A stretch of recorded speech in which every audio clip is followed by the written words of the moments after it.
আজকে হলো সেই দিনটা যেটা হলো আমাদের চচ্চড়ি পুজো। আর চচ্চড়ি পুজোর দিনে আমাদের সবথেকে ভাইটাল পয়েন্ট হলো এটা, এই যে তালের বড়াগুলো দেখতে পাচ্ছ, এটা কিন্তু 21টা করে করতে হয়। আর এটা সবার প্রথমে মাকে নিবেদন করে পূজা করার পরে তারপরে আমাদের পিঠা পার্বণ শুরু হয়। আর চচ্চড়ি পূজাতে আমাদের কিন্তু তাল অবশ্যই দরকার, কারণ মাকে ওই 21টা করে তালের বড়া প্রথমে দিতে হয়। আর সারাদিন কিন্তু পিঠা পার্বণ যে যেমন করে খেতে পারে। আর তার মধ্যে আমাদের হয়েছে দেখো পুরের পিঠা বাঁধাকপির তরকারি দিয়ে, আর দেখতেও খুব সুন্দর লাগছে। আর তার সঙ্গে হয়েছে তালের পিঠে, মানে তাল যেহেতু মাকে দিতেই হয় তার জন্য তালের পিঠো তো অবশ্যই। আর তার সঙ্গে হয়েছে গুড় পিঠা, আর তালের গুড়গুলোও হয়েছিল, সেটা আমি ক্যাপচার করতে পারিনি, তখন খাওয়া হয়ে গিয়েছিল।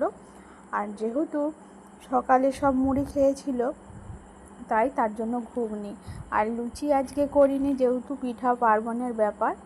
আর যথারীতি সেইটা আমরা খুব খুশি মনেই পালন করি। এই চচ্চড়ি পূজাতে আমাদের সারাদিন কিন্তু ভাতের পরশ থাকে না, আর সবাই কিন্তু ভাত না খেয়ে থাকতে হবে, এই পিঠা পার্বণ সমস্ত কিছু খেয়ে থাকতে হবে। এবং এর অনেক নিয়ম আছে। এই যে 21টা করবে, ওতে কিন্তু ফাঁকের মানে অন্য গোত্রের কারো ছোঁয়া চলবে না, নিজেদের ভাগাড়িদের কিন্তু চলবে ছোঁয়া। নিজেরা সেটা মাকে একান্তভাবে নিজেদের দিকে করে এটা নিবেদন করা হয়। আর এই পুজোতে কোনো বামুন ঠাকুর লাগে না, এখানে গিন্নিরাই পুজো করে। তাই আমার ঠাকুমা শাশুড়ি যেমন আগে করেছে, আর এখন আমার শাশুড়ি মা করে যথারীতি, এরকম নিয়ম কিন্তু বরাবরই হয়ে চলে এসছে। তার জন্য আমরাও এটা প্রথম থেকে না দেখলেও বিয়ের পর থেকে 2-3 বছর এরকমভাবেই দেখছি কন্টিনিউ। আর তাই তো তোমাদের সঙ্গে শেয়ার করা হয়নি, তাই ভাবলাম আমাদের এই নিয়মটা কাদের কাদের আছে সবাই কিন্তু বলো। আর আমাদের কিন্তু মঙ্গলবারে এই চচ্চড়ি পুজোটা করা হয়। আর কাদের কাদের এই নিয়মটা আছে সবাই কিন্তু কমেন্ট করে বলো।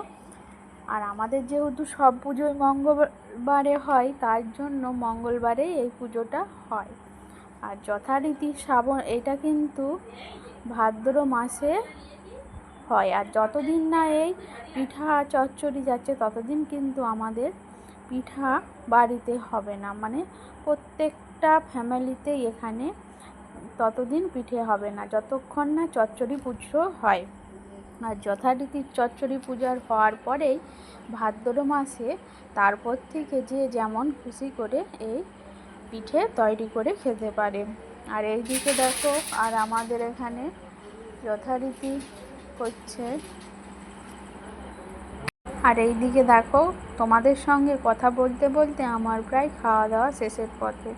আর সারাদিন তো চলছেই খাওয়া, মানে পিঠে যখন তৈরি করছিলাম তখনও খাওয়া হচ্ছে, আর কতই খাবো, তার জন্য অল্প অল্প পরিমাণে খাচ্ছি দেখো। আর সব কিন্তু পুরে ঠাসা, যতটা পরিমাণ পেরেছি ভর্তি ভর্তি করে পুর দিয়েছি। আর পিঠার মধ্যে পুর না থাকলে পুর পিঠার মধ্যে খেয়ে কিন্তু ভালো লাগে না।